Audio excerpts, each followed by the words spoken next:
wouldn't it be nice to say, no, there's nothing wrong with you? And in fact, that we need exactly your type of personality in order to be, creative and inventive as a community. That sounds lovely, doesn't it? It's the sort of thing you'd want someone to say to you on a bad day to cheer you up a bit. But let me tell you what she means by it. She means that people like me, late identified autistic adults, like you, the ones who can hold a conversation and get the joke and mask our way through a birthday party perhaps, we should be taken out from the autism diagnosis, she thinks.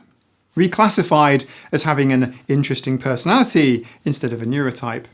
She believes the kindest thing she can do is to look a late diagnosed person in the eye and tell them that there is nothing wrong with them, and in the same breath take away the one word, the one label that finally makes the whole life make sense.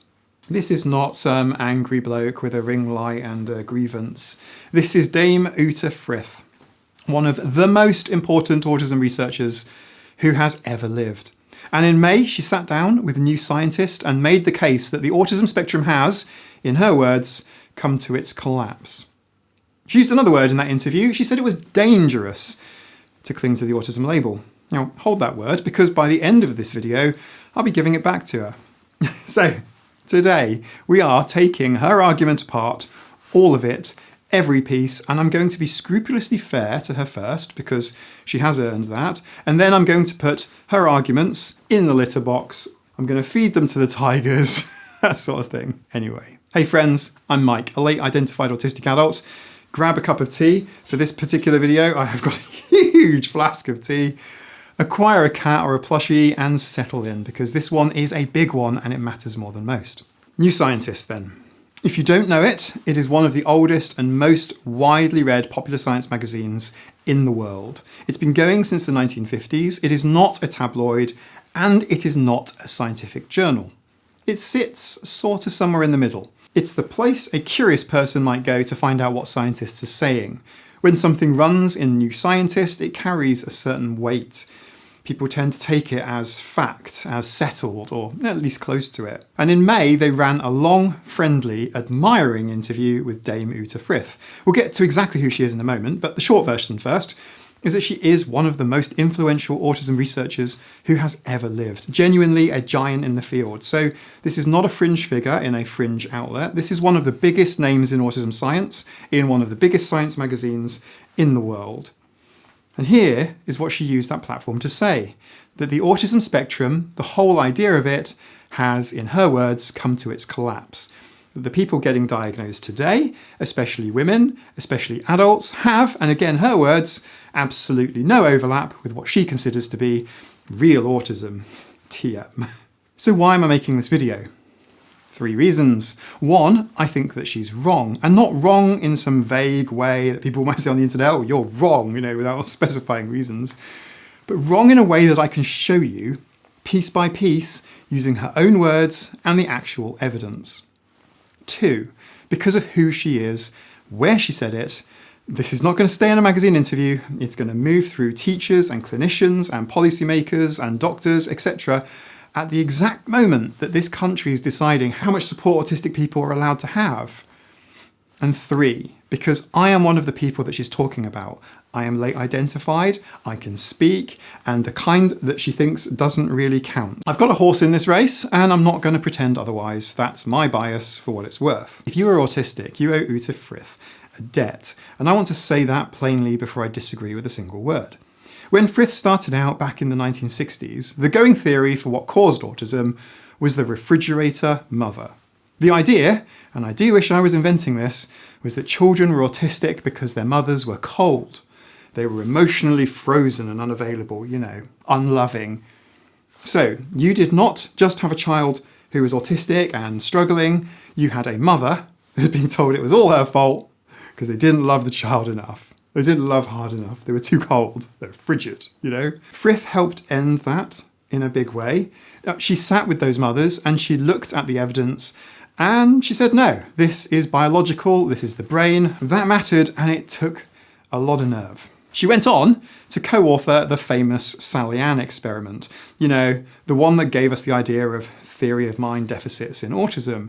She brought Hans Asperger's work to the English-speaking world.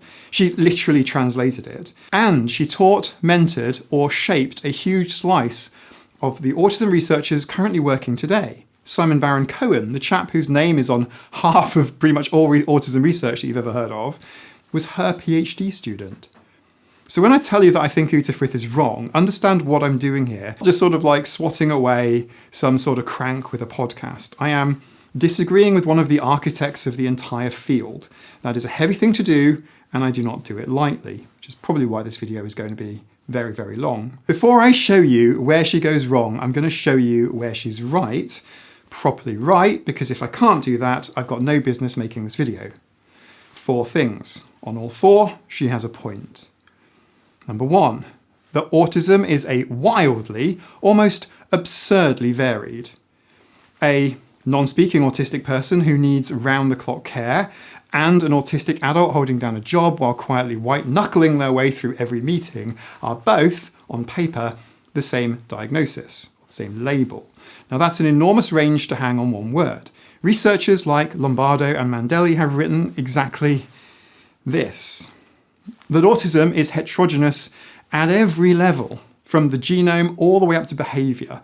Frith is not imagining it, she's not lying when she says it, it is real. Number 2, there is a very real fear that people with the very highest support needs get forgotten. The non-speaking, the ones who need full-time care. In public conversation, increasingly shaped by those of us who are verbal and online, and let's be honest, never knowingly under-opinionated, there is a worry that their needs might slide down the agenda. Now, I have my problems with how that worry gets packaged online, and I'll get to it later, properly, because it matters. If you want to know now the TLDR, perhaps watch my levels video, linked above my head. But the fear underneath it is fair. High support needs autistic people deserved not to be an afterthought, full stop. What I will not accept, and what I will not spend this video dismantling, is the idea that the way to protect them is to throw the rest of us out of the category. Those 2 things have nothing at all to do with each other, and she keeps acting as though they are the same move. We'll get to it. At the start of this video, there is an awful lot of we'll get to it, but I promise you we will. Number 3, she is right that there is no biological test for autism. There is no blood test. No brain scan. No single gene that you can point at and say, there, that's the one. That's the autism gene. That's the autism region of the brain, or whatever. We diagnose it by watching behaviour and listening to a life. And yes, that is scientifically awkward. It would be tidier if they were a marker and you could have a blood test. There is not. 4, that resources are finite. Waiting lists are real. The money for support is not infinite, and working out who gets what is hard. It's a material and it's a very miserable problem. She's not wrong that the system is straining. This is the thin strip of solid ground that is the only thing that she is standing on. In May 2026, New Scientist ran a long interview with Frith, written by the journalist Thomas Luton and filmed by David Stock. A sit-down in her living room. Tea, homemade macaroons, model trains on the shelves, very quiet and civilised. And it was not the first time, because back in March, she had said much the same thing to the TES, or the Times Educational Supplement. Well, that's a magazine that goes out to school teachers, under the headline, Why I No Longer Think Autism is a Spectrum. Hold that detail. Teachers, we're going to come back to it. If you're taking notes, and I know some of you will be, We'll close all of those loops towards the end. Here is the heart of it in her own words. It becomes questionable why one should cling to the label autism. And I would say it's dangerous to do that because it completely ignores the profound autism, which has these very severe communication difficulties. So I'm still not understanding what the essential problem with calling them both autism is. Is it just that you see absolutely no overlap? Absolutely no overlap, yes. Mm-hmm. And I'm really, in a sense, completely astonished that people want to cling to this label when it, has outlived its purpose. And you really should look for new labels and new categories, new ideas. Collapsed. No overlap. Outlived its purpose. Nobody reaches for language like this when they want to tidy a category up. They reach for it when they want it gone. Now you might be thinking, so what? An academic has an opinion, academics disagree for a living, why make a 40-minute video about one interview? Because of who she is and because of where this lands. If I were to say the spectrum has collapsed, nothing happens. I am a bloke on YouTube with 16 cats and a strong opinion. But when Uta Frith says it, it does not stay in a magazine. It travels, it gets cited, it ends up in policy submissions, in government reviews, in the mouths of people deciding how much support an autistic child is allowed to have. Her name carries weight, and weight moves things. And remember where she said it first. The TES. Two teachers. At the exact moment the UK is fighting over special educational needs support and whether to cut it back. Right now in England, around 250,000 people are sitting on a waiting list just to be assessed for autism. Not treated, assessed. And roughly 9 in 10 of them have been waiting longer than the period the NICE guidelines say that anyone should. The National Autistic Society puts the average wait at around 17 months. At the same time, the number of education, health and care plans citing autism has nearly tripled in a decade, from around 54,000 to 149,000, according to the Institute for Fiscal Studies. That one rise accounts for 40% of the entire increase in EHCPs across the board. I know what some of you are thinking because it is the obvious objection. That is, the same rising number that Frith reaches for. She looks at that climb and sees a bubble, a fashion, people being swept in who do not belong. So, why do I get to look at the identical graph and see something completely different? Fair question, and here is the answer. When you widen the criteria and train more clinicians and finally start looking for autism in women particularly, and adults instead of just little boys, the number going up is exactly what you would predict. This is not an epidemic, it is not a surprise, it's a backlog clearing, if anything. The boring explanation is that detection, catching up with reality, fits the data at least as well as hers and does not require you to believe that hundreds of thousands of people and their clinicians are all collectively kidding themselves. 250,000 people queuing for a door that barely opens, a support system buckling under pressure, a government hunting for reasons to tighten the criteria. And into that room walks one of the most respected autism researchers alive to announce that the whole category might just be meaningless. Now do you see why she is entitled to her opinion and doesn't quite cover it? There are 2 more things that she said that I keep circling back to. We have to really rethink the whole idea. And as far as I can see, nobody is really brave enough to do that. The first is that she casts herself as the brave one, the lone voice willing to say the unsayable. She says that she's the only one brave enough to tell the truth. She says that the label is the dangerous thing, so let's test both of those properly against the actual science. And to do that, we have to start with the single idea her entire argument is built on. One idea from 1934 that her own profession quietly threw in the bin about 50 years ago. Here is the load-bearing wall of Frith's whole case. Pull this out and the rest comes down, so watch closely, because she almost says it in passing. The interviewer puts it to her that autistic women often mask, and that they camouflage their autism to get through the day, and this is why so many were missed. And here is her answer. And as researchers like Gina Rippon have said, that there are coping strategies that autistic women have because of the pressure to maybe socialize more than men do, and so that you end up with, you end up masking or camouflaging.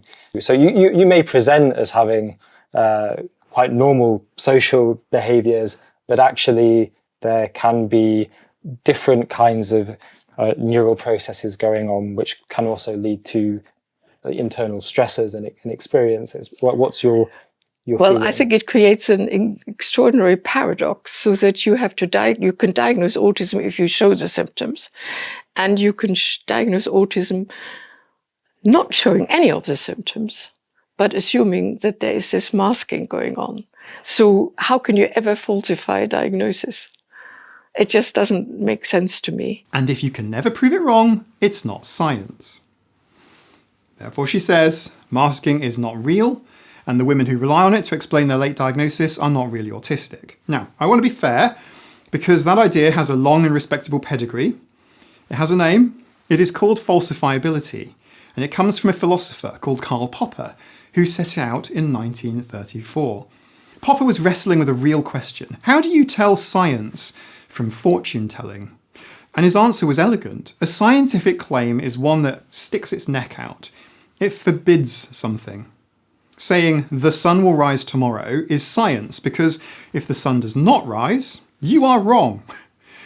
Mercury being in retrograde and making you tired is not, because whatever happens, the horoscope was right all along. It's a lovely idea, and it caught on for a while, and I understand completely why she reaches for it, but there is one problem. Philosophers of science spent the next 50 years taking Popper's ideas apart, and by now, naive falsifiability is not the test anyone serious uses, and I do mean anyone. Here's the first crack, and it has a wonderful name. It's the Debunking thesis. It says that you can never actually test one idea on its own. Every experiment drags along a whole rucksack of assumptions along with it. So when a prediction fails, the failure never tells you which part broke. Maybe the theory is wrong. Maybe your instrument was miscalibrated, or your sample was off, or one of the 10 background assumptions that you didn't even notice. Maybe one of those was the faulty one. When astronomers found a planet in the wrong place, they didn't just go bin the theory of gravity. They went looking for an unseen planet that must be pulling on it. And that's how they found Neptune. The anomaly was real. Throwing out the whole theory would have taken the wrong move. And here is the crack that finishes the job. A philosopher called Larry Lorden showed that Popper's test fails in both directions at once. Astrology is perfectly falsifiable. You can check its predictions and watch them fail. Meanwhile, large chunks of respected theoretical physics, string theory for one, are not clearly falsifiable at all, but nobody is throwing physicists out of the building. The falsifiability ruler can cut the wrong things. It can let nonsense in and it can throw good science out. Uta Frith is judging masking with a ruler that her own discipline measured, found wanting, and is quietly retired half a century ago. Psychology is often called a soft science and excluded from other STEM disciplines. For this reason, it is a bit fluffy. The standard that psychology actually runs on is called construct validity, and it was set out by two researchers in 1955. The idea is simple and rather beautiful. You cannot see intelligence. You cannot see depression or anxiety or working memory. You cannot hold any of them in your hand. So how do you know that they are real? You check whether they behave the way a real thing should. Do they show up consistently? Do they predict other things? Do they hang together in a web of relationships that makes sense? If a thing converges with what it should converge with, separates from what it should separate from, and predicts what it should predict, then it is a real measurable construct. Not because you falsified it in one dramatic experiment, but because it earns its place in the network. And by that standard, the one that the entire field uses, masking is not some vague feeling. It is one of the best behaved constructs in autism research. We have a validated measurement tool for it. It's called the Camouflaging Autistic Traits Questionnaire, or the CAT-Q. I made a video about this right here, if you want to watch it. It was built by Laura Hull and colleagues, and it converges with other autistic trait measures, exactly as it should. It tells autistic and non-autistic people apart, exactly as it should, and it predicts things, serious things. Higher masking predicts higher anxiety, obviously. Higher masking predicts depression, autistic burnout, which Jura Raymaker and colleagues mapped out in detail, and in the work of Sarah Cassidy and her team, camouflaging predicts suicidality. And before anyone says, but that's just people filling in a questionnaire online about their own feelings. No. Meng Chuan Lai and colleagues put autistic women in a scanner and found distinct neural patterns associated with camouflaging. So, this is not just self-report. There is something measurably different happening in the brain when an autistic person masks. That can leave a fingerprint. Note that is different from detecting autism on brain scans as detecting an autistic behaviour on brain scans. Different thing. Okay, just putting that out there as a little footnote. Let us be very clear about what Frith has done. She's called masking unfalsifiable and therefore unscientific, while sitting on top of a lot of literature that operationalises it, measures it, scans it, and uses it to predict whether an autistic person will still be alive in the future. The thing that predicts whether or not you'll still be alive is the precise opposite of untestable. But here's the part that turns this from a disagreement into something that's a great deal more uncomfortable. The moment you pick up Frith's ruler and apply it honestly, evenly, to everyone, the first thing that it condemns is not masking. It is her.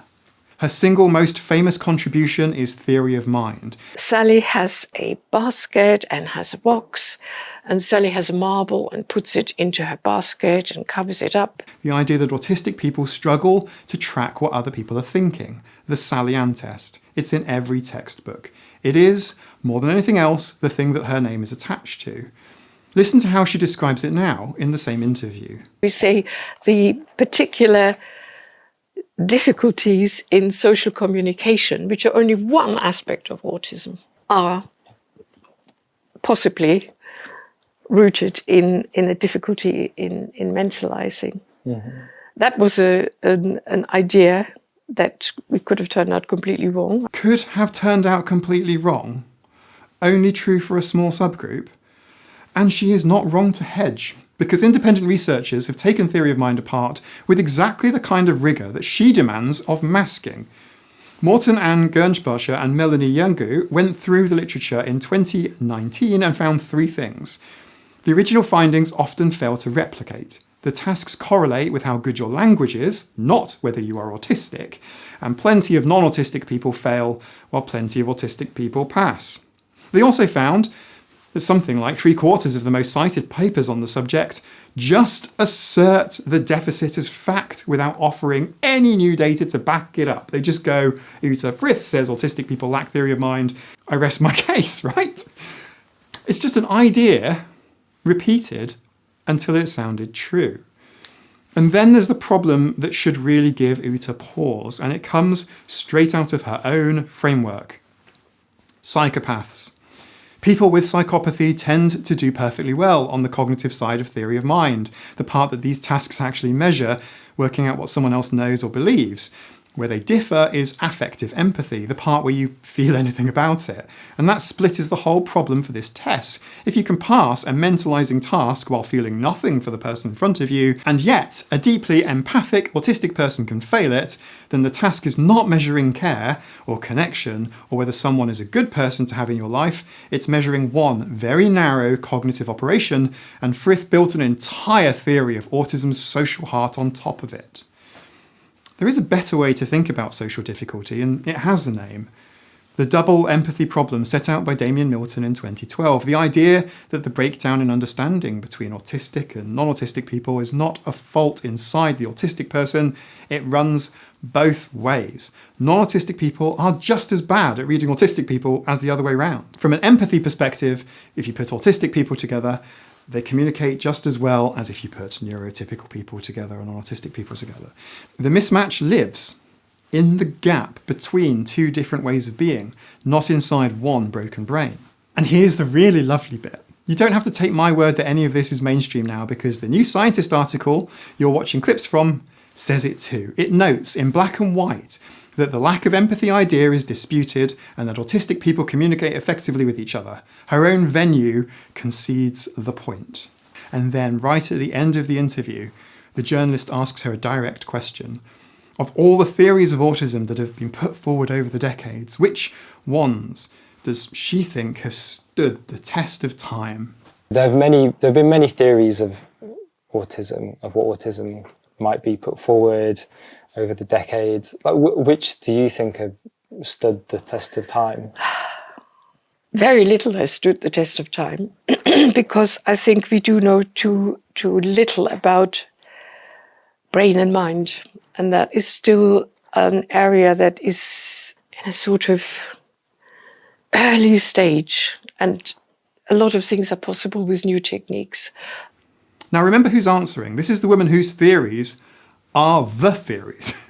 Theory of mind, weak central coherence. If anyone's work is in that pantheon, here it is. She's not only talking about her own work, she's talking about the whole field. The whole field, autism. The whole autism, understanding of autism, autism researched a lot. For this stuff, it substantially is actually her work. You cannot say very little in autism theory has survived and then carve out an exception for the two biggest theories in autism, both of which have your own name on them. She is including herself. She has to be. And that's not me being unkind to an 80-something-year-old woman. Those are her words in her chair over her macaroons in an answer to a direct question about what survived. Uta Frith demands an objective, falsifiable, biomarker-backed standard from masking and from the women who describe it. Her own life's work, by her own admission, in the same conversation, never reached that standard. The theory of mind work might be, is mostly wrong. The imaging, very little of that has survived. She demands of us what she admits she never delivered. 20 odd minutes into a video about the philosophy of science and a woman's cardigan, you are exactly my kind of person. So do me a favour, tap the like button. I know, but this is the honest truth of how this works. YouTube decides whether to show this video to the next late diagnosed person who needs it, almost entirely based on whether you, yes, you watching this video, are engaging with it. So a like, a comment, a share to one person who would care. It costs you nothing and is the difference between this reaching 10 people and 10,000 people. She is pointing her arguments at women, specifically autistic women diagnosed late. Here's her case. She says that there are two groups. The early diagnosed group, which she describes as severely affected with intellectual disability and language delay, and the late diagnosed group, who she describes like this. Suddenly increasing number of cases in these late diagnosed, especially women, is they have this wonderful communication. They have absolutely no difficulty in language. They have everything. They are, they still want to be autistic, or they are labeled autistic, but I wonder whether they would be much better recognized and much better treated and understood if one looked at what really their problems actually were. The problems are not the same as of those other cases. And as you say, you could call it type 2 autism or whatever it is. And then she reaches for a number. She says that in the late diagnosed group, the old 4-to-1 ratio of boys to girls collapses, and you get almost as many women as men. And to her, this is a smoking gun, she says. The classic proportion of male to female in autism was 4-to-1 and quite soon changed to 3-to-1. So preponderance of males, three boys to one girl. And that has remained amazingly stable in the early diagnosed group. But in the late diagnosed group, we see a completely different pattern. We suddenly see more and more females appearing. And this has been shown in another study, in a very recently published this year, a study of the Swedish population, which showed that after the age of 15, when you get diagnosed at that point, you get practically as many girls as boys. In other words, it's a huge increase in girls. But she is using data from a very, very large Swedish population study published in the BMJ this year. And it does not say what she needs it to say. It actually says the opposite. The researchers and the editorial that ran alongside it concluded that the narrowing ratio from 4-to-1 to 3-to-1 to and so on, is evidence that autistic women were systematically missed for decades and are finally being found. The editorial says it in plain English. It describes late diagnosed women as, and I quote, just as autistic as their male counterparts. Well. The CDC's own American data shows the same ratio narrowing over time. The most boring, most parsimonious reading of that number is not, we let the women in. We're letting the wrong women in. No, it's actually, we kept the right women out and we're only now letting them in through the door. So she's taken a finding about women being under-recognised and read it as women being over-included. Same number, opposite conclusion. My conclusion is the same as what the study says, though. And I wonder if she's actually reading properly. It just makes me wonder if Uta Frith is such a powerful mind, and is she even reading? And here is the mechanism that she won't look at, which is the one that explains the whole thing. Masking, which, remember, we have just established is real, measured, and visible in a brain scan. Autistic girls grow up under far more social pressure to fit in than boys typically do, so they tend to learn earlier and harder to camouflage. Not that they're harder to camouflage, just they learn to camouflage harder with more effort, if that makes sense. We're not camouflaging girls right now. They have it hard enough as it is. They learn to script the conversations, right? Copy the popular girl, that sort of thing. Hold it all together all day at school and fall apart the moment they get home. And because the autism textbook was written around boys, a girl who masks well looks, well, to a clinician, like a girl who is just fine. The masking is not a footnote, it's the reason that the 4:1 ratio exists in the first place. And then Frith goes further. And this is the tool that made me put my tea down. I think it certainly is a research area to really go into and answer these questions. But you have to face the fact that these late diagnosed people had a perfectly unremarkable childhood. They developed quite normally, at least, from what one basically hears. I believe also that it's very easy to elicit memories or reports of slightly unusual behavior if you want to do that.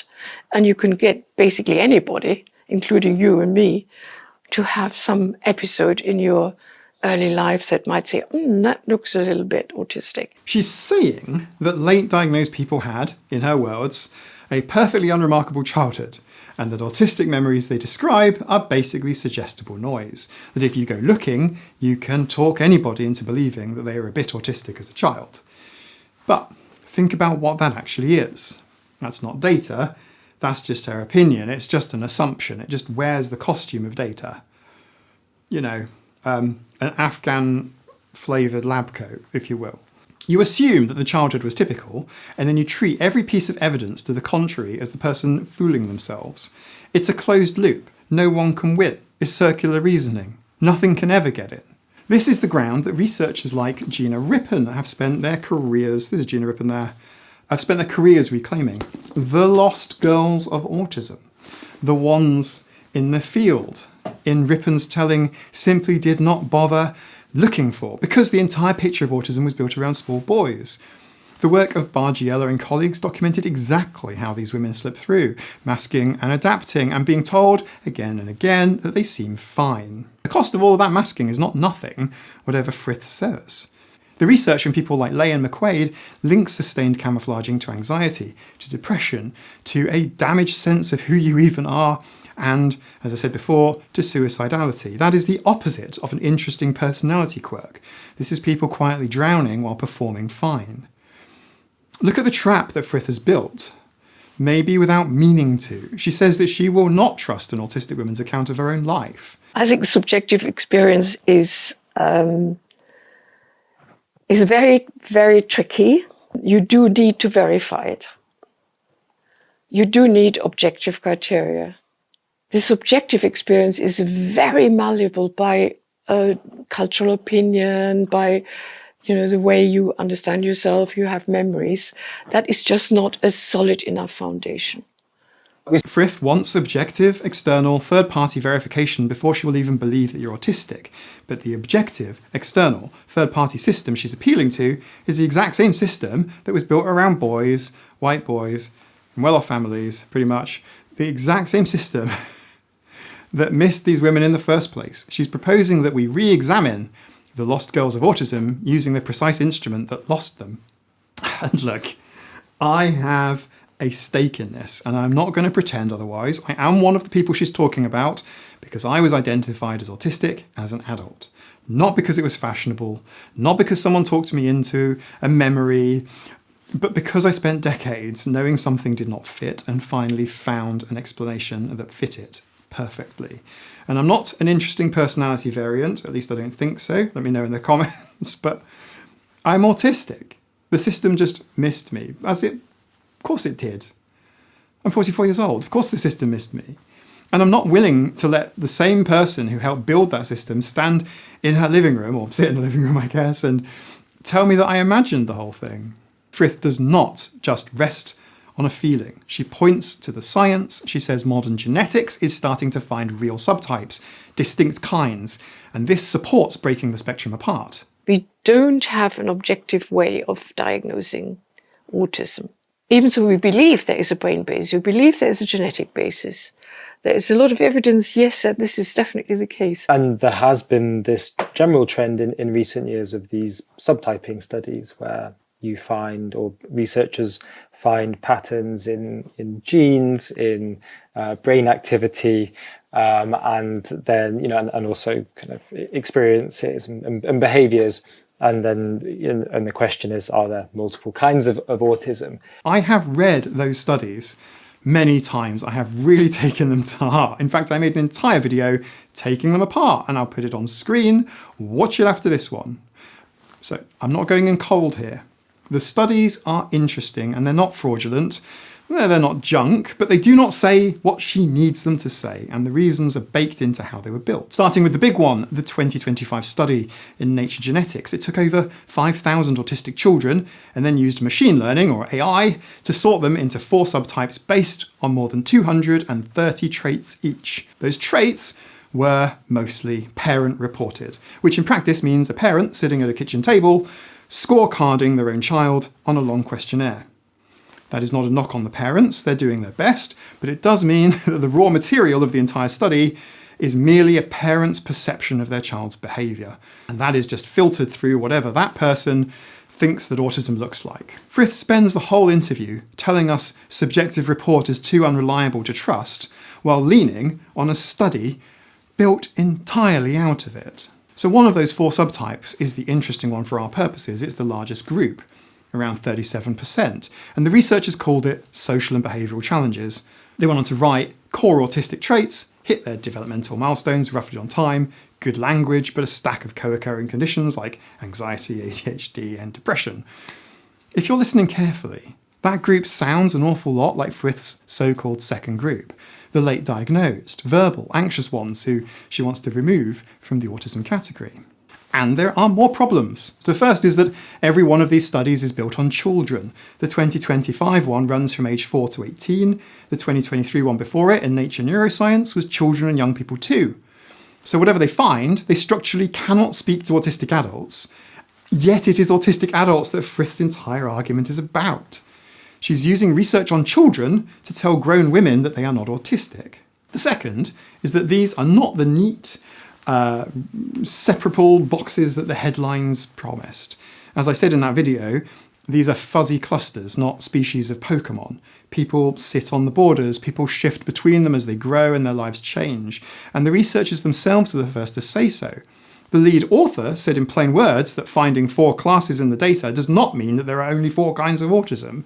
The team behind the Age of Diagnosis Genetics described their own work as showing the diversity found within autism, not the exit from it.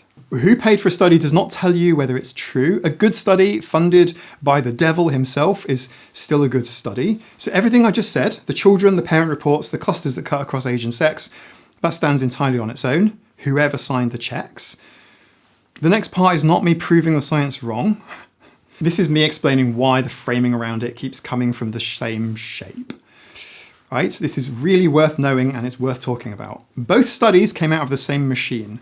They were funded by Safari, the research arm of Simons Foundation, and they run on Spark, the Simons Foundation's own enormous collection of autism data. This is a heavily genetics-focused, heavily resourced research world, and it has very few autistic people anywhere near the steering wheel. One of the figures circling it, Alison Singer, sits on the Spark Advisory Board and runs a foundation that takes Simon's money and is one of the people who coined the term profound autism. She has argued on record that you need to be able to call autism a severe disorder with symptoms and comorbidities. So this is not neutral scientific ground. This is a research world built largely around the idea of autism as something to be screened for and ideally prevented. That does not make the data wrong. It does explain why the people holding it keep reaching for the same conclusions, and why Frith, picking up on their framing, arrives where she arrives. It's a cultural thing. And I would say it's dangerous to do that because it completely ignores the profound autism, which has these very severe communication difficulties. Profound autism again. Frith reaches for that term to make her case. The idea that there is a group so severely affected that lumping them in with the late diagnosed is an insult to them. And I have a whole video on profound autism right here. So let me tell you what that term actually means, because it does not mean what she is using it to mean. Profound autism was proposed by a report in the Lancet Commission back in 2021, and it was never proposed as a diagnosis. It is purely an administrative term. You will not find it in the DSM. You will not find it in the ICD. No clinician will ever write it on a form. It was meant as a flag for research and for directing care to the people who need the most of it. And here is how the Lancet defined it. Someone who needs round-the-clock supervision, who cannot be left alone, who cannot manage their daily basic needs. And this line, which I read out in my earlier video, and I'm going to read it again here, because it is the whole thing. The Lancet says profound autism is, and I quote, defined not by autistic features, but by intellectual or language disability. I will say that again for those at the back. Not by autistic features. Profound autism is defined not by autistic features, but by intellectual or language disability. Profound autism, the thing Frith is holding up as real, the severe, the proper autism that the late diagnosed are supposedly diluting, is a category defined by how much intellectual disability and language disability sits alongside autism, not by autism. And that is the trick at the very centre of her split, whether she intends it or not. When she looks back at her early diagnosed group and sees something profoundly different from her late diagnosed group, a great deal of what she's actually seeing is intellectual disability and language disability in the one group and not in the other. Those disabilities are real, they matter enormously, support for them is important, they can completely change what a person needs from the world. But they are not autism. They are conditions that often travel alongside an autism diagnosis. Strip them out, look at the autism on its own, and the unbridgeable chasm that she keeps describing narrows to just a small crack. And to show you how badly that term fits the job she's giving it, there are autistic people who speak fluently, who have extremely high IQs, who still need round-the-clock care because of severe anxiety or epilepsy or any number of co-occurring conditions. Under the Lancet definition, those people are not profound. And yet their autism, by any ordinary meaning of the word, really is profound. The label sails straight past them. So it does not even do the one job that it was built to do.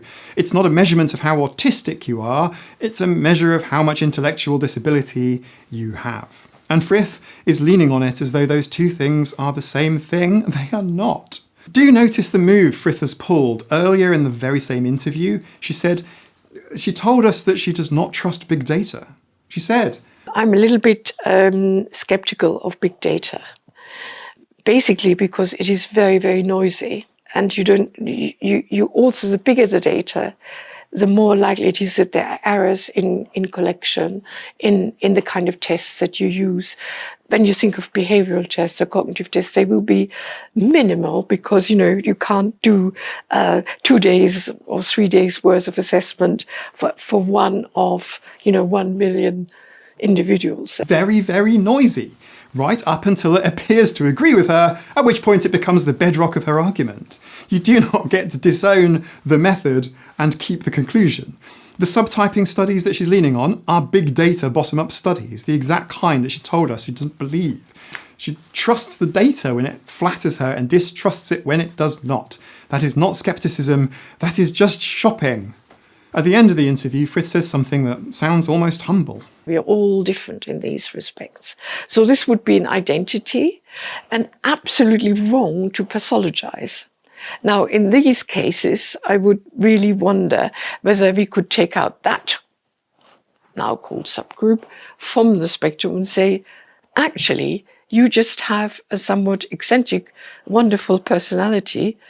There there is no way that there's anything wrong with you. This is a central proposal, that late diagnosed group does not have autism, but it has instead, in her words, an extremely useful personality variant. I think a wrong turn has been the pathologizing of what I think are probably extremely useful personality variants that I would call autistic-like. Yeah.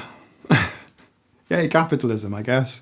I mean, she would call it autistic-like. I mean, honestly, if I'd have known, I'd have called the channel autistic-like, or autism light AF, or something, and just saved everyone all the bother. Anyway, take them out of the category, tell them kindly that there is nothing wrong with them. Right? That's what she wants to do. If you reclassify somebody who has support needs, has a disability, you reclassify them out of autism, you reclassify them out of support.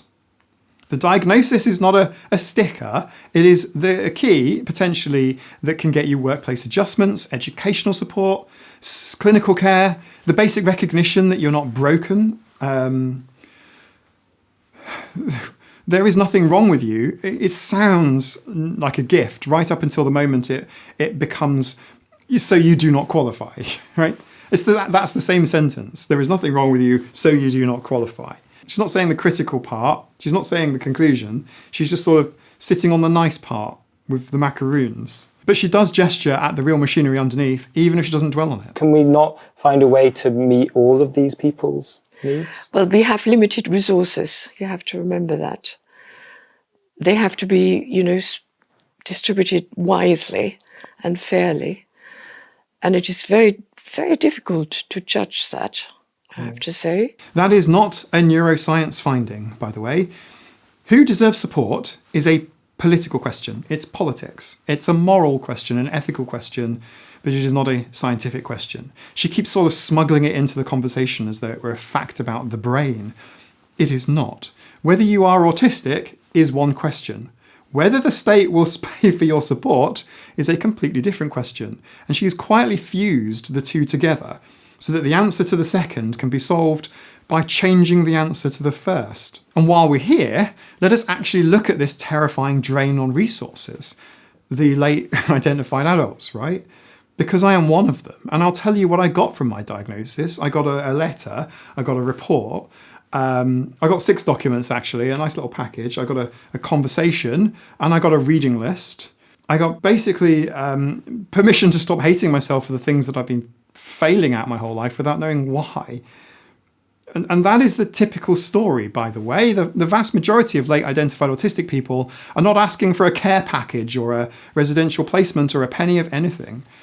They're asking to be believed and to be supported. To get the odd reasonable adjustment at work, the kind that costs an employer roughly nothing. To stop being told that they are imagining it. The image Frith is leaning on of hordes of fake autistic adults swarming a finite pot of money and starving the truly needy is almost entirely imaginary. The people that she wants to remove from the category are, for the most part, not the ones drawing on the resources that she is so worried about. So the sort of austerity-flavoured rationing argument does not even do what she needs it to. She's picking the wrong people's pockets to solve a problem that they were never causing. We should ask, by the way, where this framing comes from, because Frith is not having this thought in a vacuum. I've spent a lot of time on this channel mapping the autism research machine, the funding bodies, the genetic first priorities, the organisations with very loud opinions, and the very few autistic people anywhere near the top, anywhere near the steering wheel, right? The same world that wants to subtype autism for, quote, precision diagnosis and care, is the world whose framing she has picked up and run with. She says it's not pathology. The people that she has just handed this argument to think it is nothing but. And the biggest tell for me, the thing that should kind of make everyone pause, is that her own student broke with her on this. Simon Baron-Cohen on the BBC agreed that the word autism may have stretched a little too wide, which is a reasonable thing to say, and then said that there is no evidence of overdiagnosis. The man who helped her build the framework looked at the same situation and could not follow her to the same conclusion. When your most famous student plants a flag short of where you are standing, that is worth noticing.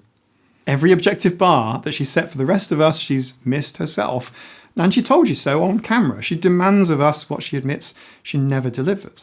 It's not a category falling apart. It's a category finally being asked to account for reality and straining because it was drawn far too small in the first place.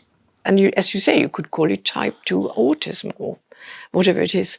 But why not call it, find a name that actually is suitable and recognizes that this is a different thing. Go right back to the beginning. The very first person ever formally diagnosed with autism, Donald Triplett. The man Leo Kanner literally labelled case 1 in 1943. What was he like?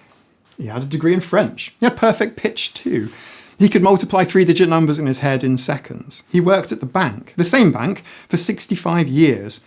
He loved travelling the world. He was verbal, gifted, independent, and he lived a long and contented life on his own terms. That's patient 1. That is the foundation stone of the entire diagnosis. So the idea that real autism means a non-speaking child with an intellectual disability and that a verbal, capable adult cannot be autistic is just wrong. It was wrong in the very first case in the file, and we did not drift away from some pure original meaning of autism. We just spent 80 years forgetting it because intellectual disability kept getting tangled up with autism and confusing the whole picture. We can separate the two questions that she spent the whole interview blurring together. Is autism a scientifically valid construct? The answer is, to the best of our knowledge, yes, by the same standard psychology uses for every other construct it has, and the standard her own theories struggled to meet. Question 2 is, who should the state pay to support? And that is a political fight, a real and hard one. But it's not answered by a brain scan, and it's not answered by deleting people from a diagnosis. Why Uta Frith is getting so involved in this funding question and the politics of disability at such a late stage in her life, I do not know.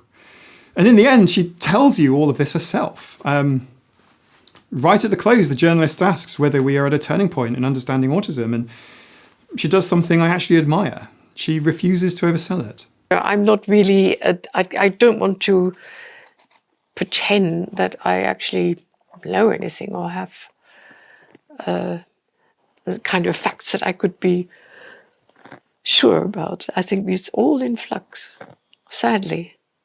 But that's science. It's all in flux. I cannot be certain of anything. And also, this category should be broken up. These people removed, the label retired. You cannot build a demolition order on a foundation that you've told us is still moving. Do you think this is a critical turning point for our or we're nearing a turning point in our understanding of autism once again? I think we are at a low point, not at a turning point. I think it could be a time where we have to really rethink the whole idea. And as far as I can see, nobody is really brave enough to do that. Surely the problem is that we've gated help, any sort of assistance, behind a diagnosis that people have to fight for years on a waiting list just to be believed. Frith, looking at that mess, describes the problem is the label. I think the problem is the gate. And so finally, the word, the one that I asked you to hold right at the start. She said it was dangerous to cling to the autism label. I do not think the dangerous thing is a late diagnosed woman finding a word that explains her life. I think the most dangerous thing is telling 250,000 people stuck on a waiting list that the word they are waiting for is meaningless in the middle of a fight over whether to fund them at all. The danger was never the label. The danger is the withdrawal. The danger is careless statements from ivory towers. That is why the title of this video says what it says. Not because Uta is a bad person. She clearly is not. She's a brilliant one who did real good and has talked herself into a genuinely dangerous place. Being brilliant has never once stopped anyone from being dangerously wrong. If this video helps something stick into place, stim the subscribe button. It genuinely tells the algorithm that this is worth someone's time and to show it to the next person who needs it, and leave a comment telling me where you landed, even if you think I got something wrong, especially if you think I got something wrong, because that's half the fun. And if you want to see where all this started, I made an earlier video on her first round of comments, the calmer one, before she doubled down. And that one is the one to watch next. It's right here. Also in the comments is the deep dive on the 4 subtype studies, the parent-reported Safari-funded ones we talked about. That's right here too, and it goes a lot deeper into the eugenics adjacent end of the swimming pool than I did today. And if you'd like more of this, and you would like to help me to keep making it, I do have a Patreon, and I want to be really clear about how it works because I never want anyone to feel pressured. Everything I make for YouTube stays free always. What it actually pays for is all the unglamorous stuff, the software, the Yorkshire tea, the music, the footage, the licenses, cat biscuits, the servers, and genuinely enormous numbers of hours that a video like this one swallows.